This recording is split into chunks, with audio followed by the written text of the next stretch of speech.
Hello, and welcome to this.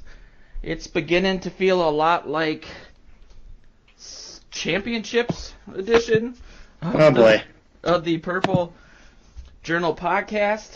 I am your host, who's turning over a new leaf, Joe Johnson. Wrote an article this week, and I saw a similar article in Vikings territory, I think by Sam Newman, that was basically... The point of it was I need to start believing and drop the whole I'm excited but ... or like when's the other shoe gonna drop ... It only takes one loss at the right time to ruin everything. That's true. And doesn't matter how good we are, if we get upset by a worse team in the NFC Championship, that's the season. And it does. And here's the other thing, Joe, about the shoe drop. That was Luke. This is the other Joe. We should be used to it. So what's the big deal? If it comes, it comes. That's it. Kick them off. We've had one after another. So we've done that. We've been there. We can survive it. And so don't worry about it. That was kind of the deal. It wasn't so much that I think we're going to win the Super Bowl. It's just that, I need to stop. I need to enjoy the good times and not say, like, it's like the type of person that gets into a lot of, like, short-term relationships and dates people and says, well, I know we're going to break up, so, like, why should I even buy you a Christmas present sort of deal? It's like I need to just hunker down and enjoy these times, because I've said this multiple times this year, I guess pretty, I didn't really mean it at the time, but we do need to enjoy these times, man, because times are good, and, yes, I know... you can't quit the Vikings. You can't quit them, Joe. I know you can't. You can't quit. It is. It's an abusive relationship at this point, and it's one that I gladly welcome. Absolutely. I wouldn't have it any other way. I don't want to be a Patriots fan. It seems boring. Can you imagine how good, if it ever happens in our lifetime, better chances for you guys than me, that's been established, if it ever happens, how great that feeling is. There's nothing like the first time, so they say, right? I thought about that a lot as a teenager, and I used to think that I didn't really know what I would do with myself if the Vikings won the Super Bowl. Like, maybe all of this is just like me building up to that moment, and once the moment came, it wouldn't feel as good as I thought it did, or I'd think, like, that's it, and then maybe we'll do it again next year. Like, where's the rush of endorphins? I overanalyze things from a pretty negative point of view. Take it from my years of experience of watching and being let down. That's the only thing I've thought about as far as this goes. If it were to happen, I'm just going to go, God, after this long, it's probably not going to be the same as it would have if I was 30 years younger. But whatever, I'll take it. You got to take what you can get. That's right. And still going on turning over cars, though. Well, I'll be definitely single-handedly turning over small cars. Yeah. Smart cars. I already got them, like, I know where they're parked at night. And you can stop us at any time. That's Joe Oberle. He writes for the Purple PTSD website. He also writes for the Sports Post. And also Luke Braun is on the show. He writes for purpleptsd.com and co-hosts the Pocket Protectors podcast. Yes, we had a real good one this week that you all should go check out. We talked about the touchback fumble rule. Because of Carson Wentz? There was an argument on Twitter that got sparked, I think, because of that play. But it's happened a bunch of times this year, and we talked about it. Came up with a solution you probably haven't thought of. Go check it out. No spoilers. Wow, teaser. What a teaser. I want to know what that is. What's that solution? I'm going to pause the show. Go over there. And then pretend like I knew it the whole time. But yeah, it was another great week. We'll get into the breakdown of the game in a minute, but there was a lot riding on this, I think. I know you guys don't care about this nearly as much as I do, and I feel like I have to kind of disclaim my point of view on the whole getting credit on a national level. I don't really care what they think, and I don't think the team, or I know the team doesn't care, and I think on the other side of it, the team kind of thrives on being ignored or undersold, but I just like seeing... Zimmer does. I like seeing that. I like seeing more content. I like being able to watch NFL Network and actually not being like one of the one or two highlight before commercial games. It's Joe, I'll say one thing about it if I could. Yeah. Actually, no. Next topic. Yeah, go for it. I was gonna say let them win it first, and then you get all the hype you want. I mean, in succeeding years, then they can talk about Vikings for the next year, and they can talk. Then there's expectations on them that us lazy media can then say, oh yeah, they won it last year, so we can talk about them and put the name Minnesota Vikings in every conversation. I don't care as much for it as you do, but to a certain extent, I think that's legitimate. Everybody's still like, whoa, this team sucked last year. Here they are. We don't believe them yet, so you got to make them believe you, I guess. Yeah, and falling apart last year is a big part of it. I don't think there's a lot of context there because, this is a league that's heavily biased towards the East Coast, and that's really never going to change. Or it might with the proliferation of, sites like ours kind of picking up where they're missing out, and I think that's a big reason why ESPN is struggling is because of that bias, among other ones. But, it's just the point is that it's just a great time. The Vikings are the number one seed after, I think it was the third or fourth tiebreaker between them and the Eagles came down. And, who would have thought at the beginning of this season that, and this is a professional segue if I've ever had one, that Pat Shurmur would be on the short list of, top head coaches for 2018. Luke wouldn't have. Certainly not me. Yeah. I still think he has a little bit too much of a stink on him from the Browns years. It takes, usually when people have a failed head coaching stint, it takes more than a good coordinator year for them to really dig themselves out of it. I'm trying to think of other examples. Greg Williams had a failed head coaching stint in the 2000s. In the early 2000s, I believe in 01, he was the Bills head coach, and then he won a Super Bowl with that crazy, that Saints defense. And before Bountygate happened, when we just thought, oh wow, Greg Williams has this great hard-hitting defense, he never got any head coaching looks. So I think there's a stink on you after that, and it takes a lot to scrub it off. And there should be. I hope so. I'm sorry. Go ahead, Joe. I was just going to say it's a completely different skill set, and some guys can be coordinators and some guys can't, be head coaches and delineate power and all that sort of thing. So I just hope that is the case because this offense this year has been fun to watch, and is that fun to watch? No, the case. Oh no, I just think we gotta stop that. I don't want him gone yet. I like what he's doing with the offense. I like, it's clearly that's the most dynamic thing that happened this year. Last year, I mean, the defense has been good for a number of years, and they're still really good. They make it incrementally better, but the offense has taken a leap under Shurmur's tutelage after they got what's his face out of there and Norv Turner. So it would suck to lose him, next year if the Vikings go and don't win it all. Then they get something to build for. You hate to. Of course, if they don't win it all, nobody will probably come after him either. But I don't know. I hope it doesn't happen with this trip. I know these guys are in this business because they really believe in their vision, and there's an ego side to that. But I've never understood why you would take the risk of going to a head coaching position in the NFL from either college, where you have a lifetime amount of millions of dollars coming your way, or even as a coordinator who's a part of a good thing, and risk it to on average money, power, yeah. And you can always go back. Got to move up. Move up that ladder. Yeah, if you're a good coordinator, you can always go back to it. So why not try it? I guess multiple times. I don't know. It's a small group. These guys do have lifetime jobs. The guys that have been fired 50 times end up getting jobs anyway, so I guess that's... We'll move on from that point, but, the game, before we get into it really in depth, was a defensive struggle. I think both Joe and I predicted a shootout of sorts, just based on data at the time, but one part of the defense that isn't as important because he's not out there very often, just based on the way the defense is run.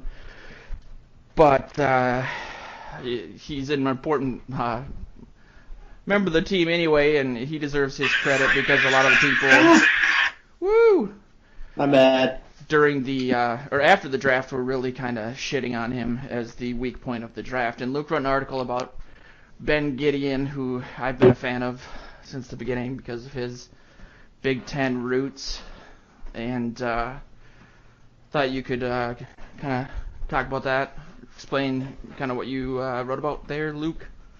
Yeah, sorry about that. I was trying to pull up something to reference, and there was an autoplay video. I like it. But yeah, I wrote about Ben Gideon because I kind of I started to notice him, and really before the season, we kind of just thought, oh, he'd be a role player, and if you don't hear his name, that means he's not messing up, and that's fine. But then I started to notice him like making flash plays. I decided to write about him. I saw something in the Thanksgiving game. I saw him make a good play, and then at the Atlanta game, I saw him make a really nice tackle where he like got off a block and stayed in his gap, even though it was a moving run, which makes that a lot harder. But yeah, I mean, he's kind of evolved and defied the expectations we had for him coming into the season. You know, when we did our draft podcast and we had JR on, I think unanimously all of us agreed, like, oh yeah, so Ben Gideon's a reach. It's okay, it happens. You know, bad pick, whatever. And we were all still kind of snake bitten from like Willie Beavers, who was picked in the same range of the draft, who didn't even make the team, and I don't think he's on any team then. So we kind of had these expectations of like, oh, this guy that nobody really thought was good, but I guess the Vikings think they know better than everyone else. He had a good combine, but that never showed up on tape, and typically that kind of thing, you know, the tape tells more than the combine does. If you have all this great tested athleticism that can't translate it to the field, that's usually what shows up. But his switch to will linebacker, weak side linebacker, instead of middle linebacker, which is what he played at Michigan, has paid off huge dividends because it puts him in easier coverage assignments, and when runs go to the edge, it gives him just less green to cover, less field to cover, and that helps with like his lack of kind of lateral agility, and he's not the fastest guy in the world. And that was his big knock, right? Is he's just slow? He was slow to get to the edge, and it was such a problem for Michigan that they invented a whole new position for Jabril Peppers. Yeah. And that was kind of the big knock. But yeah, and now he's a bona fide starter in the base package. And he's played very well. He's if you compare his performance to like Chad Greenway's, he's blowing Greenway 2016 out of the water in like every category. Mm-hmm. And it's having an impact on the run defense. You know, in the games where he plays more snaps, we give up fewer good run plays, and we are just generally better against the run. So he's had a huge impact. More in-depth stats and a little bit of film in that article. You should go check it out. But yeah, he's always in his spot. He's got the athleticism to attack gaps when he has the chance to, and he's a sound tackler. He's just a good linebacker and a great way to round out barring Kendricks. Let me say this. Put me in the category of those that say, I do believe the Vikings do know better than us. I don't mean that to be snarky, but and they watch so much more film, and they interview these guys, and they see them in so many different ways and so many people. So I think but yeah, you're right. I mean, he didn't have the same, hype coming out of the draft. And, he's not even that kind of guy. I did encounter him once at training camp this summer, and we were crossing the street at the same time. I haven't even told this story. And we kind of tried to joke with him, and he's really a quiet and unassuming guy, and kind of just nodded at us, and not in a rude way, but I think he was really extremely shy, But so I don't know if he's got that splash personality, and I don't know that he needs it, but he's hilarious. He's solid. He's just solid. I think he has in tackling, and coverage might be a little bit more difficult for him, but a great special teams player, and I think they really like him. Yeah, coverage is the thing that people usually bring up when talking about Ben Gideon. Like when I would praise Ben Gideon, they'd be like, yeah, but he's good in coverage. And he's been pretty much untested. He's only been targeted once in the whole season, wow. I think on like 60-some snaps, which is more of an endorsement than an indictment for sure. Like it's good to only be targeted once. It means they're not picking on you. But he's been given kind of the easy assignments, cover the flat decoy route that the running back is only supposed to be there to suck a cornerback up or whatever. And being on the weak side is part of that. I wonder why it hasn't been tested, Luke. I mean, shouldn't somebody see that when they got him out there? Call something specifically to get honestly, NFL offenses have been taking really bad strategies against us. There's a great Brett Coleman video about how bad the Ram strategy was against us. But he's a base linebacker, which means he's only in when they're running right. 2 of the 3 wide receivers. So that's part of it, right? And so that means he's usually going to get run plays. He's run like twice as many run plays as he has pass plays. So there's that, but also those pass plays. That means there's 2 tight ends, or there's an extra running back or something in the game, which means he's never really matched up against the toughest people, and we haven't got up against too much of a gauntlet of we're not going up against the Gronkowskis or Delaney Walkers of the world. We're going up against like Toy Lolo and Eric Ebron. You'd figure someone would find a way to expose him, I guess. Well, if the Vikings go 0-4 over this last quarter, and it's because teams are exploiting Gideon, I guess we know who to blame. Listen, if they needed me to figure that out, they should all be fired. Well, that's probably part of the reason a lot of them are getting fired. If they go McAdoo. They go over 0-4 over this next stretch, Joe, I'm not coming back to the podcast because I don't know if I could take you. Yeah. Hey, they'd still probably make the playoffs. If we would, but I mean, I pointed this out in the article that I prefaced earlier about me turning over a new leaf, and I was talking about how dark the titles of the show were earlier this season, when it's like and Joe was right, and my dad said the same thing, because I was like, I'm just sick of this, like I can't do it anymore, and it was just like, things get better. Would you accept 0-4 for the rest of the season, make the playoffs, win a wild card game against like the Panthers or whoever, because we'd probably still win the division, and then go get our asses kicked in Philadelphia? Would you accept that as a season outcome? No. I would be extremely disappointed. I mean, I will say in my defense that, and maybe I wasn't strong enough in communicating this on the show, but I don't think any of us were really like thinking the team was going to be as bad as the season ended last year or anything like that. But I had really high expectations for the year, just under the understanding that I really believed in Bradford, and I thought that I was really holding on to that adage of, if we only had a decent offensive line last year, we could have really made some damage. And I'm like, we have that, and the defense is stacked. I had, especially after the New Orleans game, where I felt validated. It was like, all right, my expectations are Super Bowl or bust. And underneath that is a disappointment, I guess. I would say that's underachieving at this point. They got the number 1 or 2 defense. They got the number, top 3 or 4 offense. I mean, they're just playing too well right now, and to lose 4 games, I can't see. It would be, I wouldn't have much hair left, and I don't have a lot to begin with. But yeah, I agree. I was just throwing that out as a dump. It's your first playoff win since 2009. The other thing, Luke, is I've come across to your side of the things where I think I really believe that you're right. New Orleans is a team to fear here, not Philadelphia. Granted they went up and they got beat by Seattle, which is always a good team in December, but they're not a good team. They're not that great a team, Seattle. They should have, if Philly was who we all thought they were, they would have beaten that team, and they didn't. And New Orleans looks really, really good. So they're the team that I'm concerned about, and I'm currently in counseling for PTSD about that team right now. So we should join the same class. Sure. The thing about the Eagles game, since that kind of is important in regards to how things shake out, is the team was relatively they were somber after the game. Not they typically celebrate and play music and everything, but from what I read, the players were saying we're not getting down because we made correctable mistakes and we can fix those.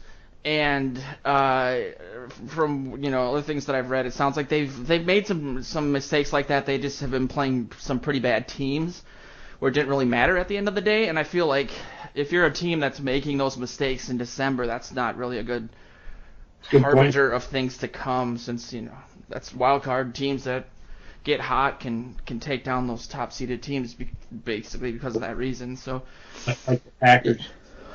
Yeah. That's something we might have to talk about coming up here with I don't understand how Rodgers would be coming back that quickly, but we got a couple weeks for that to go. That's a concern at the table. They gotta take out the Browns in Cleveland, and that's no gimme. It is. I agree with you. I'm hoping for a win there by the Browns this week. I want them to be the 1-15 so bad. All right, I'm with you. Yeah, big time. But yeah, let's kind of talk about the Atlanta game here. Obviously, it was a big win. It didn't really. The game didn't go how a lot of people thought it was going to, myself included. Sort of a. I don't know if. Well, Luke, if you want to kind of explain, because you sent out some notes before the game explaining a better way to kind of delve into how the game, the pace, ended up being the way that it was. A lot of people were saying that there was a conservative game plan and that Shurmur wanted to kind of not necessarily reel in Keenum, but just kind of just, go that route.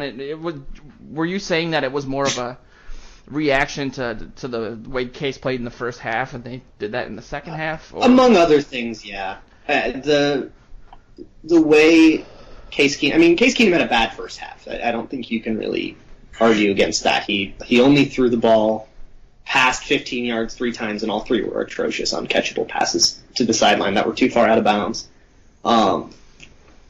And on top of that, there were some missed reads. It was a pretty sloppy first half for Case Keenum, but also it was pretty clear that the Falcons were giving a lot less deep and a lot more underneath. So Shurmur kind of reverted in the second half to the West Coast, like really yards after the catch heavy stuff that frustrated the hell out of me last year, but it happened to be what the Falcons were giving up, and so it worked really well, and it gave us a lot of yards after the catch. I think of Keenum's, 227 yards, I know 74 of them came in the air, so it was very much a yards after the catch thing. And I think part of it was, okay, Case Keenum's deep ball is not here today and we can't trust it, and another part of it is that is just what the defense was asking you to do. It's just the way they were playing defense required Pat Shurmur to put a conservative game plan. I'm sorry, Luke. Were they doubling up? I didn't rewatch the game, but were they doubling up on Adam Thielen and Diggs quite a bit, and just not finding them open, or was that part of it too? Or I don't know the answer to that. There was a couple plays where Thielen was wide open in the first half down the field, like Randy Moss' hand up in the air. It was on a double move, and I don't think there was safety help there, or the safety bit also at the same time. I don't really remember, but I think I know what play you're talking about. I was tweeting about it the other day. He didn't see him. I'm saying Keenan didn't even see him. He didn't even look that way. It was a play action fake to the left with Thielen running a post from left to right, and he was just going across the whole defense. Everybody bit on the play action, and Keenum turned around, looked at Thielen. I don't know what he saw, but for whatever reason decided not to pull the trigger on that, which is weird for Keenum because usually he's too aggressive. Usually he takes that when he shouldn't. Him declining that option was a very strange thing and out of character, but then he checked down to Latavius for 9 yards anyway, so it was fine. And he scored a touchdown on the drive. Cool. He seemed to do that earlier in the year too. I remember my dad, and he said it at the time during the game this week, where Keenum is going to miss a wide open guy down the field, usually Thielen at least once a game, because he seemed to be doing his checkdowns either too early or he was doing them in a weird order. And it just seems to be that with all the hyperbole surrounding how Keenum's been playing and people talking about him being an MVP, that there still are things that, he's had bad first halves before, and the offense has been slow. So it's good to see the team had a plan in place for that, I guess, even though they were also reacting to what the defense was giving them. But I'd say it was more the second thing. It's more about Atlanta was allowing a lot of space to work underneath, and Pat Shurmur attacked there.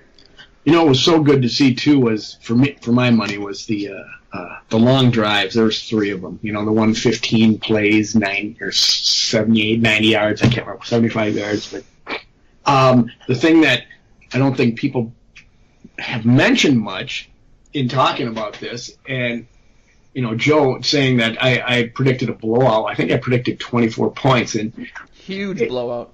Yeah, they stopped. They would have scored again.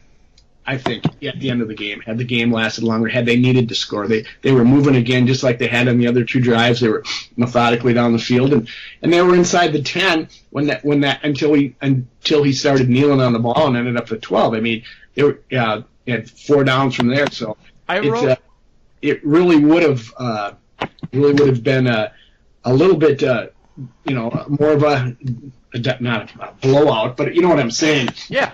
I thought they don't get credit for that. They only get credit for scoring 14 points, and I really think that they played well enough that they should have been in the 20s for that, for all intents and purposes. And I covered an article that was on the cover of the sports page Monday or Tuesday by Ben Gessling that pointed out that in the last 4 games, including the Atlanta game, the Vikings, on their 15 total trips to the red zone, they had scored 13 touchdowns, and the other 3 were 2 kneel downs at the end of the game and a field goal.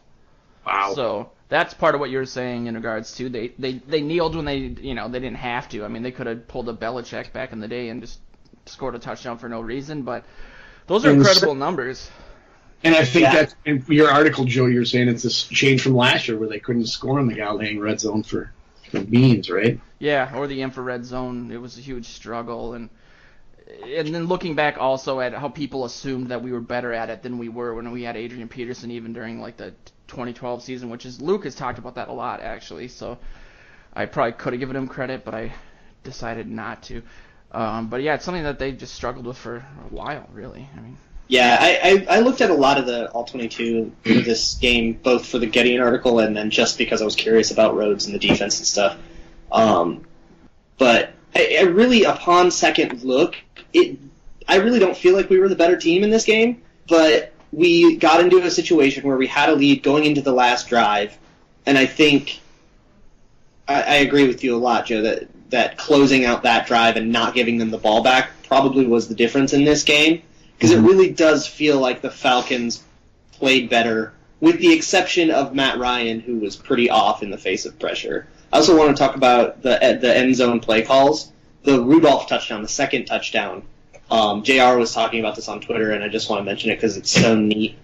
It was a spot concept, which means you usually have the tight end run a corner route, the wide receiver run like a little hitch to the inside, and the running back go to the flat. And essentially the whole point of that is to put 3 different people in 3 different spots, and usually that really stretches it and creates a lot of traffic and makes it really easy for one of the defenders to mess up. And it's then the quarterback's job to identify who messed up and throw to that wide receiver. It's a pretty common concept in football, but this particular play design was super, super tricky and sneaky, where Kyle Rudolph, who usually runs a corner on that, and most defenders can identify, oh, this is a spot concept, I got 82, he's going to run a corner. He ran a double move where he faked like he was going to go for a corner, and then he turned inside at a 90-degree angle and went for a post, and he was wide open. And it completely froze, I don't know who number 33 is, but it completely froze 33 on the Falcons for like a free 2 steps, and that's how you get Kyle Rudolph so wide open in the end zone, and Case Keenum could identify that. And I like the way Case Keenum read the play, too, because he threw the ball before it was clear that cornerback was frozen. He just anticipated really well. Yeah, and a lot of that has to go back to Shurmur, versus Norv Turner and what he was forcing square peg through a round hole. It's he's got some tricks up his sleeve, surprisingly. He's a new man. Yeah, man. It's I take a lot of what you say as basically as canon, because I'm not going to pretend like I understand football or what's happening on the field. I just see like a T-Rex movements and shapes, but it's cool to see that, man. It's I also like the Rudolph the Red Zone Reindeer nickname that popped up this weekend. I hadn't heard that before. I don't know if that's old news, but I thought that was apropos.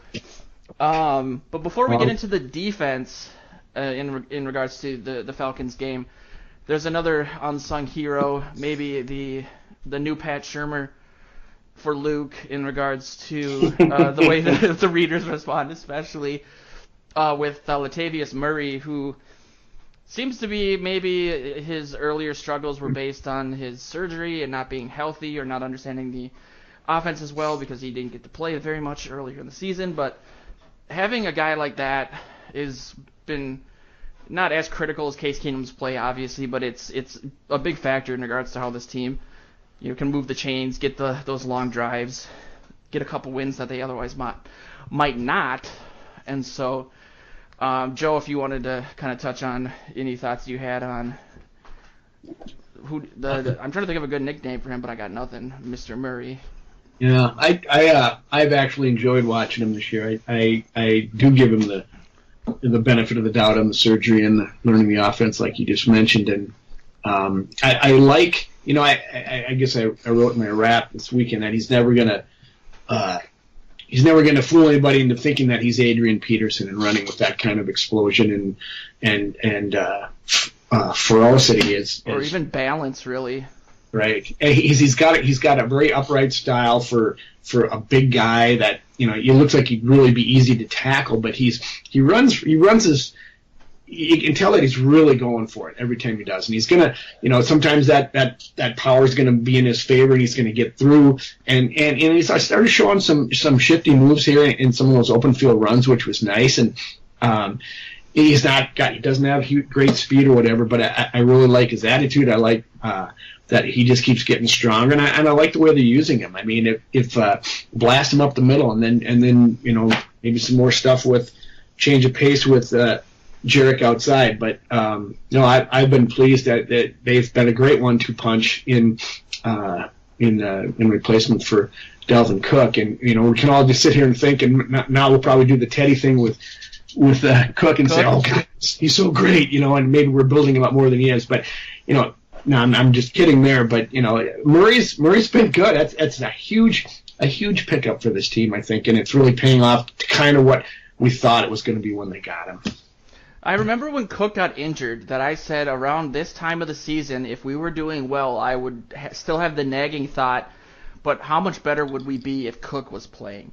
And I was going to make a joke about that, Joe, and you just actually brought it up strangely at the same time that I was about to say something. And I think that I wonder how much of it, I mean, not to take away from how talented it and the vision that Cook showed, especially as a rookie, but how much of that is the improved play of the line in regards to, because I know the line was struggling when Cook was there, and that was something that we talked about, and he was kind of picking up yards where they didn't exist, and that's kind of the antithesis of Murray's game. But I'm sort of seeing that.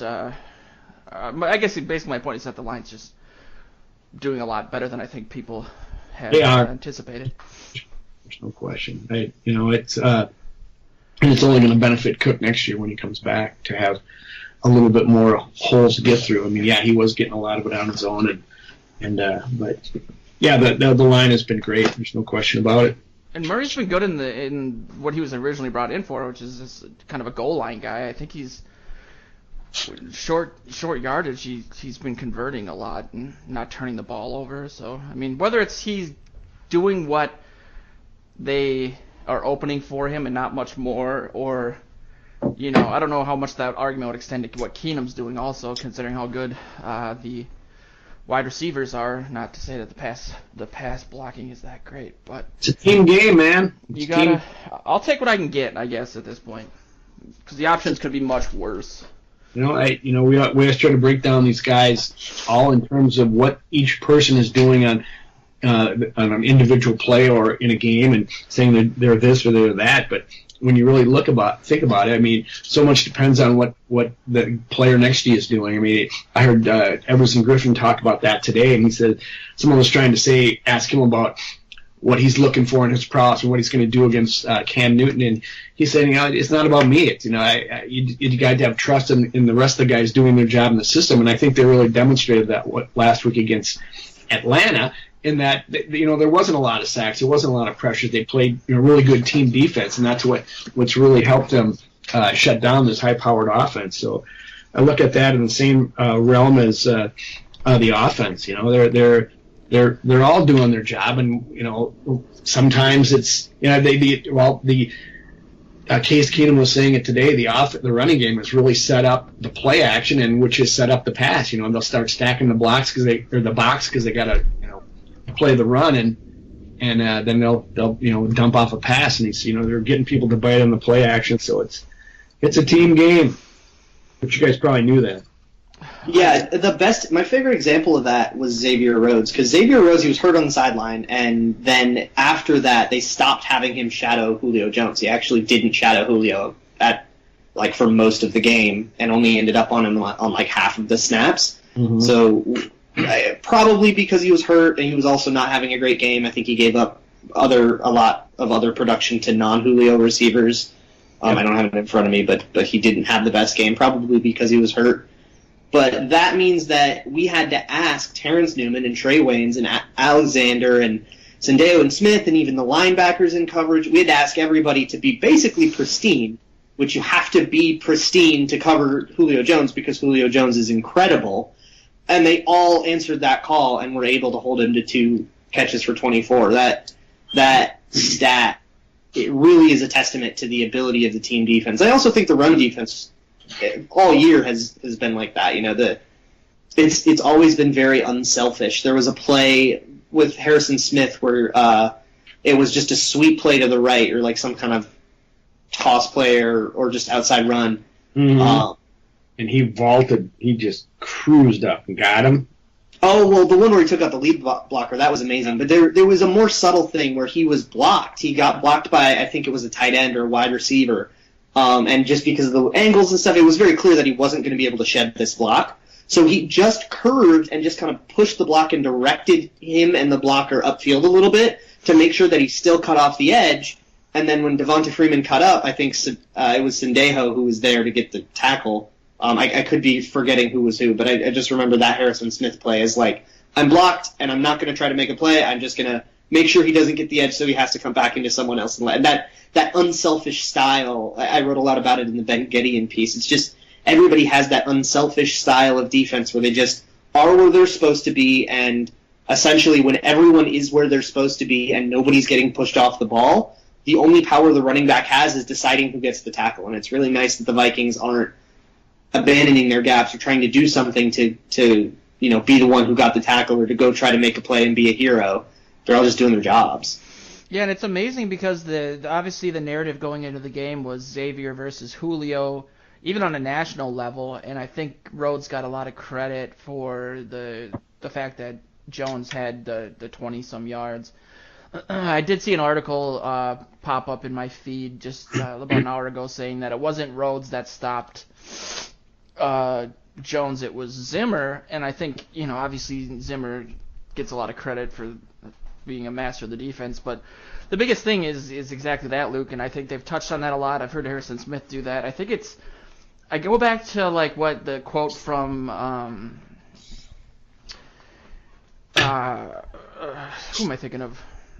Anyway, basically that the head coach's job is to manage personalities in lieu of the million other things that they do. And when you have as many superstars on defense as the Vikings do, it's hard to get them to make that admission where they don't feel like they have to go above and beyond or do anything else. They just have to focus on their one job because they trust people around them. And I think that's been a benefit to people like Trey Waynes, who enter this defense and kind of might think a little bit too much or try to do a little bit too much, especially if they feel like they're struggling.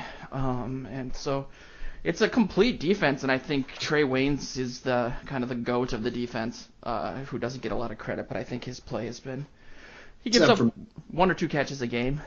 Did you see the Arif article on Trey Waynes? No. Oh, yeah, you should go check that out at Zone Coverage. I think you would like it very much. Because it's funny, because I have a relationship with Arif and Trey Waynes in regards to his pre-draft coverage of Waynes and how that dictated people's views of him, I think, for a really long time, up until recently. I mean, I don't get to spend as much time around other, quote-unquote, writers that like Joe does. But at training camp, I noticed a lot of people were almost kind of, from the writers' area, when we were on the sideline for the Saturday night scrimmage, they were chirping at Trey Waynes a lot for stuff that wasn't even really, like, his fault or that big of a deal. But they were, like, yeah, there's Trey Waynes, blah, blah, blah. And it was like, well, that's kind of shitty. I think he can hear us, but I think he's turning some people around. If Reef's on his side, then I feel validated for sticking by him. And and 24 yards for Julio, nobody could have seen that coming, right, Luke? I did get the bold prediction correct. Yes, you did. I saw Yay. that. I finally got one after. Oh, you got one all the that first time. one. I think. Oh, you got one the first I time haven't- of the season. Yeah, I haven't got one since Jameis Winston threw 3 picks. That's right. Yeah, no, I saw that and I said that was a hell of a prediction that both Diggs and Thielen would have more yards. I'm very stoked about it. Yeah, that was good. I saw that.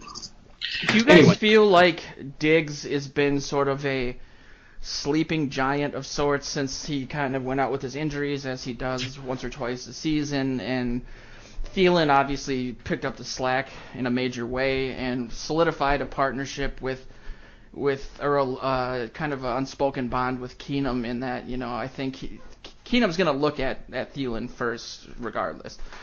But I get excited thinking that, before Diggs went out, he was, they were 2 of the top 3 receivers in the league. I think Diggs had more yards at the time, though.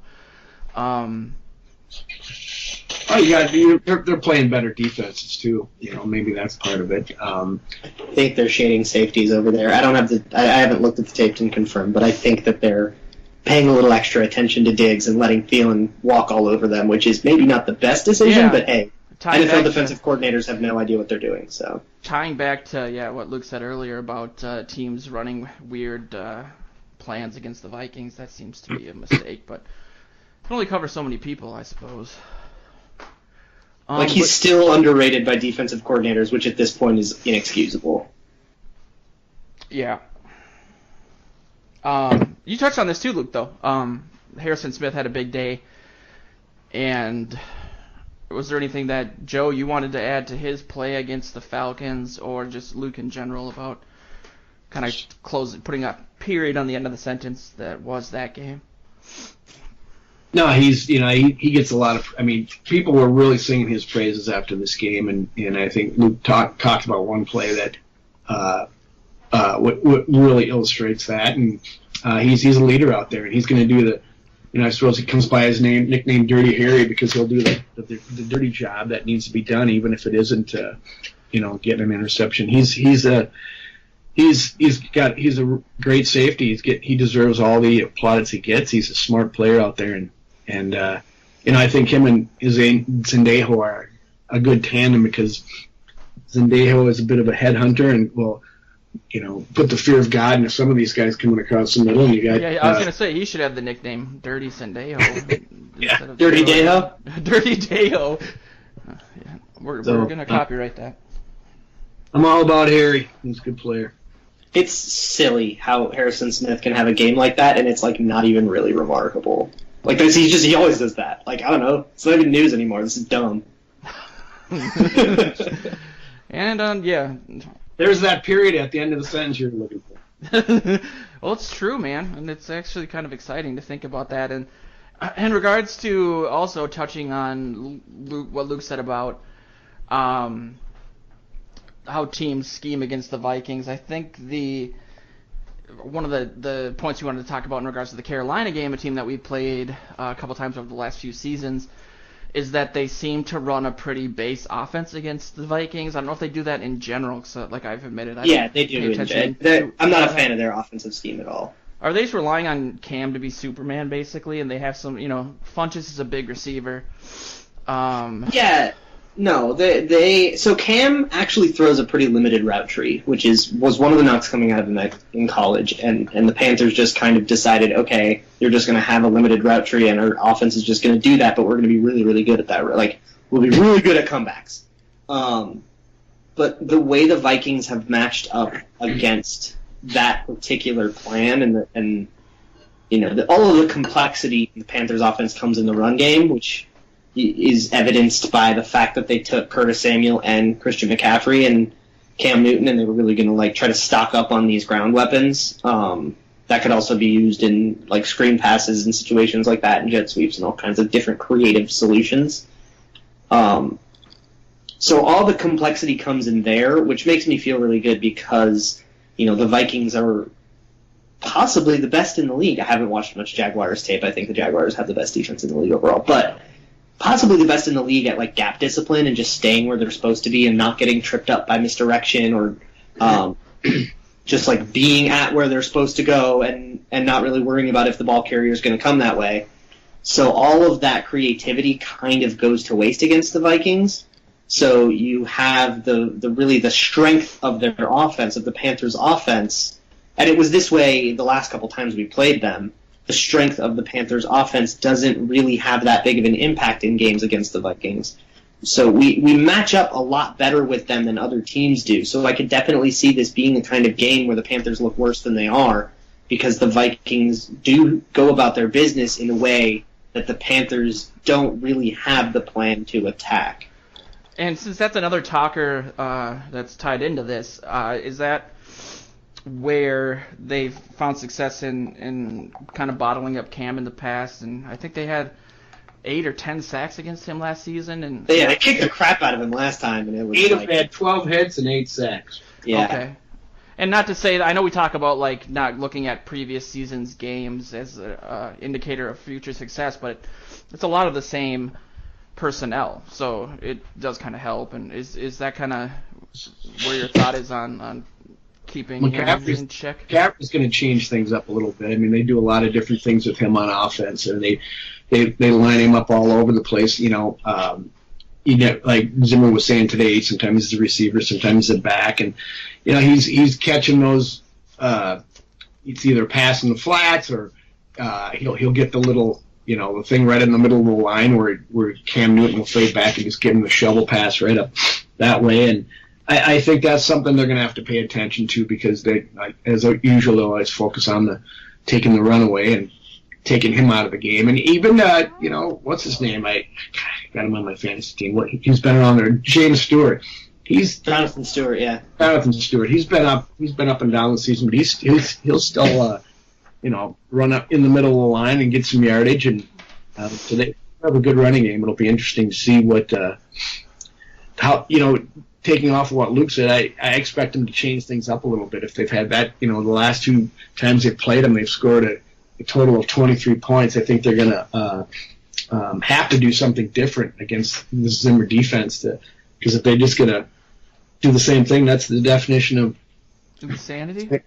Correct. Speaking of insanity, I do want to point out the fact that Joe Oberle, OG, just implied that Hollywood icon Jimmy Stewart was the running back for the Carolina Panthers. It's a wonderful life, man. Anyway.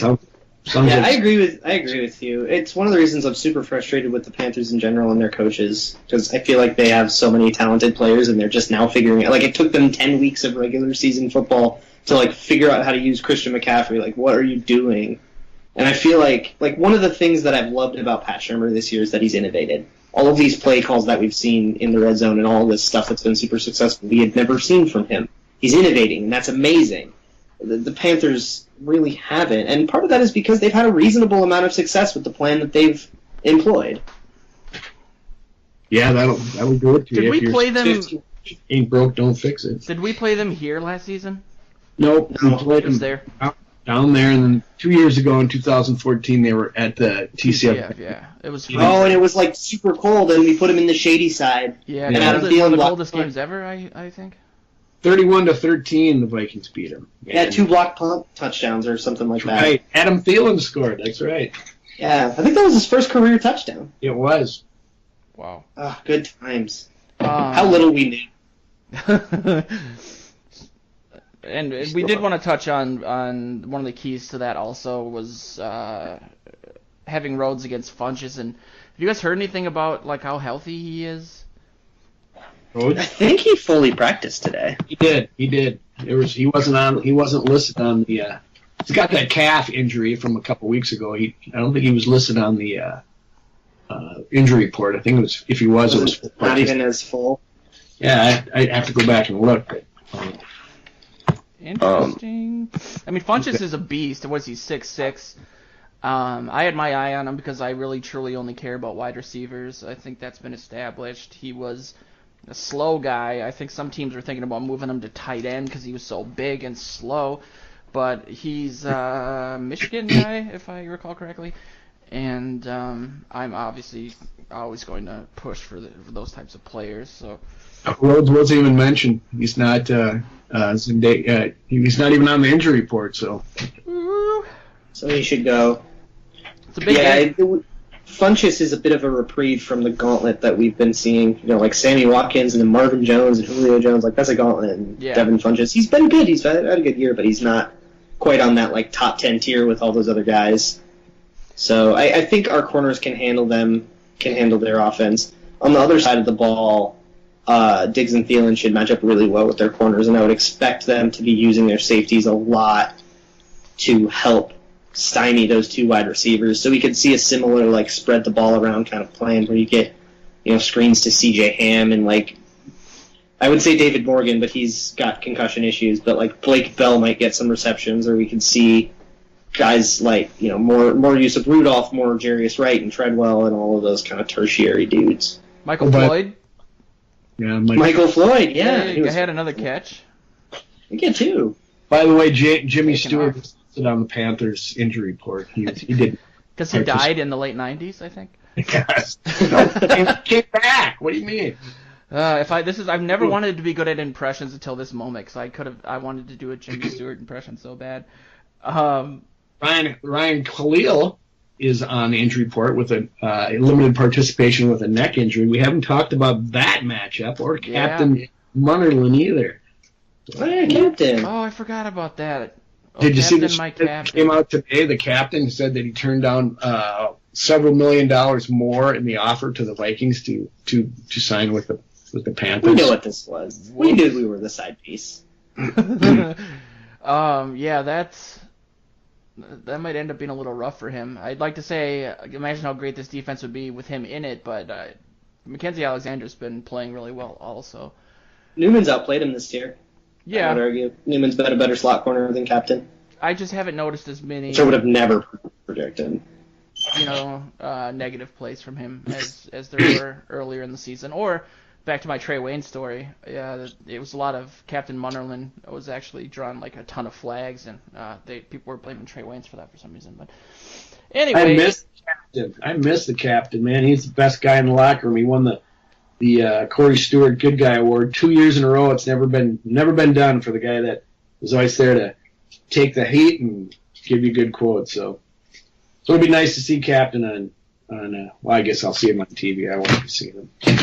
Yeah, I love Captain. I'm always rooting for him in Carolina. That's part of the reason. Like I saw that quote and I was like, Captain, that's fine. You can say that. We still love you. And before we get into predictions, to touch on what Joe brought up too, on the defensive line lining up, and I saw something pop up right before we started the show that said the Vikings will be limited in regards to edge rush protection against Carolina. I don't know if there's injuries at the tackle position or what's going on. Morgan first. Morgan, they did not participate today. Morgan has a concussion, and Remmers is still out with his lower back injury. I don't know what the heck's going on there. It's a little disconcerting, but obviously pass rush is a big deal. I mean, that's how we beat them last season, and Cam Newton's... I'm sorry. I thought you were talking about the other way around. My bad. No, I was talking about the Vikings, too, their offensive line, but just in regards to Everson Griffin and Robeson and Hunter going up against Cam, that's not a spicy take, but it's obviously a huge component of how this game's going to shake out. So, I have a hot take about Everson Griffin. I actually think the Panthers... I can foresee this game being the kind of game that the first thing I think of is the Giants game last year, where there were no sacks in that game, but they worked their offensive game plan so much to create that result that they were like totally dysfunctional. And I could see the Panthers falling into that same trap because they're so afraid of Griffin versus Khalil.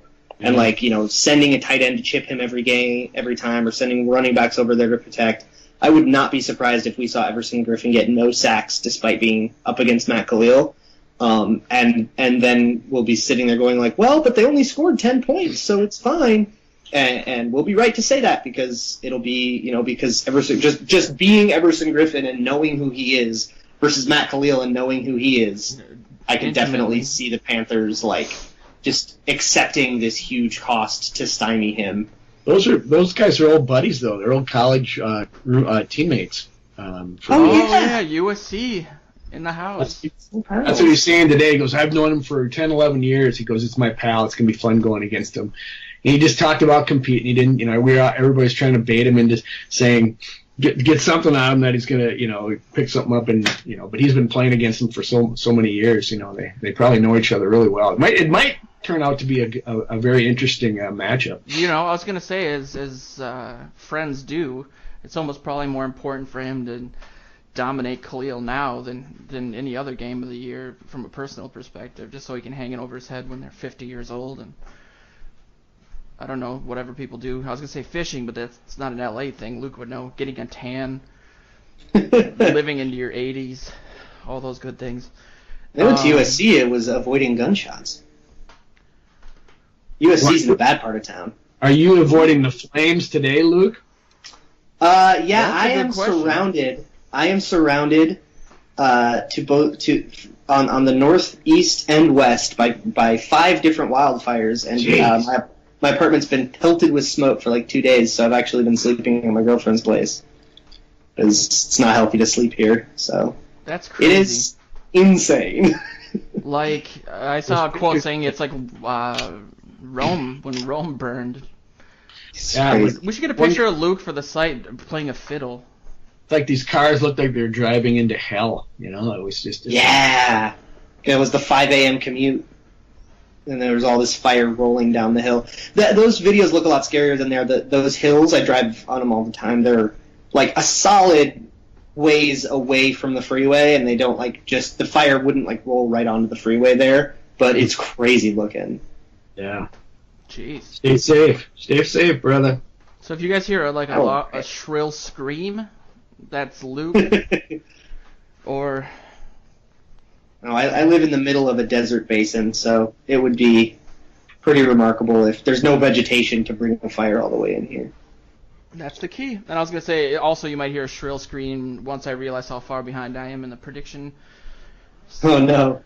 section. What is that? What is that number, anyway? Yeah. I got a real bad. It was real bad for you this time, because you predicted 34-31 and missed by 42 points. Why do you sound so pleased? Because it's hilarious, and that is indeed the worst miss of the season in a game for either of you by a margin of 10 points. Yeah, I thought I had my worst thing. That's why I wanted that last touchdown. I wanted him to hammer one more home. You didn't quite. You had. I'm looking at. It's all tracked here. Week 9. Which one was that? That was the Redskins. You missed by 27. You missed by 27 this week, and you missed by 29 in the first Lions game that we lost. So But- I'm winning. A total of 81 points now for of a lead for. I do Overshoot. believe, It is though, I like- found a logical loophole that me and Joe were talking about in one of the articles on the site this week in regards to... Because You did? you agreed to this fully in writing, No, I didn't. and you apologized profusely. I don't know. I was tired, and I somehow figured out a way that I might actually be winning, but You're conflating, Joe. You were conflating. I don't. I'm not proud of it. It's not my proudest moment. Is all I'll say. But that's a good. Ooh, go check out every article on the site to see where that happened. That'll drive up traffic. But yeah, well, I guess it's like we can start doing little clues and all sorts of fun stuff. I needed Luke to sign in. I almost was going to call him in and say, Luke, tell this guy he's not ciphering right here. That's I why I am the even- commissioner of this particular game. I didn't even So, bring it up because I just didn't. Nothing's feel like- official if I don't sign off on it. Oh well, we'll get into it off the air. I think you'll be pleasantly surprised. But I'll go first for predictions since what difference does it make at this point? I have no advantage. I do think the Vikings are going to win. That is me picking the Vikings to win every single game this year except for the Packers game after Keenum played horribly against the Steelers. Or the team did. Yeah, I do think they're going to win. I don't think it's going to be a high-scoring game as I've been picking the last couple weeks. I'm going to go with a lower score, 14-10 Vikings, not too dissimilar from what happened this week. I don't think the Panthers are going to be able to move the ball very well, and I also think that the Vikings are just going to take what they're given and, run up a lead a little early and then just sit on it and stymie them with their defense and then not really push it on offense and run the clock out. So they're going to have a 27-minute drive in the second half, right, Joe? Exactly 3.33 yards every play. Or 3.34, I think it would need to be. So that's my prediction, 14-10. Well, I've already put mine online. I wrote my game preview, and I'm thinking a little bit. I might be a little high on the Panthers, but I'm predicting another close game. I think the Panthers will. They still have the playoffs on the line. They're going to be at home. They're going to be fired up. They're going to, there's plenty of back and forth with personnel on this team. There's 3 players that I think they'll get their teammates fired up. So, are you writing this down as I'm saying it, Joe? Or no. Anyway. Luke. Okay. On some kind of turn of the century typewriter. I was waiting for the ding at the end of the sentence. I got the Vikings 23-17. 23-17. You're repeating a lot of scores. It's really funny. I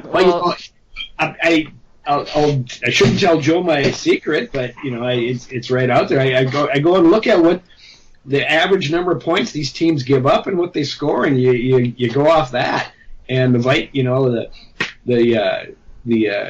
Panthers give up 19.8 per game on average. And so, it's the Vikings. They got a decent offense, so you just add a little bit more on there, and then you arrive at that number. And the Vikings have been giving up about 17, and if Cam Newton is going to be Cam Newton, they can score 17 points at home. I guess I shouldn't have to apologize for my prediction. Well, I do want to say that that's the best way ever that this difference in view of the team has been explained. You're going to look at hard numbers, and I'm just it's 50% winging it, 50% going from the heart. Well, it's when you got to put it in print on screen, you got to take a look at it, right, Luke? You got to take a look at the numbers. I love it. I don't blame you. I have a method. I'm a little embarrassed. My method is clearly not working for me in any aspect of my life. Last week, I finally got another good bold prediction where Julio was produced under Diggs and Thielen with that 2 for 24 stat line everyone's talking about. But I went with the spread, which was a Vikings loss, so I didn't get them both right. The only time I've gotten both the game result and the bold prediction correct was the win against New Orleans in Week 1. So I'm still chasing that dream. This week, I think I've kind of already talked about it. I am going to predict my bold prediction: no sacks for Everson Griffin, even though he's going up against Matt Khalil, because I think the Panthers are going to divert a crapload of resources towards stopping him. And I don't trust them to know when to stop diverting resources. I think they're going to do it to a fault. For that reason, I think. Bold prediction, Luke, especially after him not getting one last week, and I think might even have not got one the week before. And for a while there, he had a string going. I thought he was coming off of a 2-sack game. Like he didn't get one, then he got 2.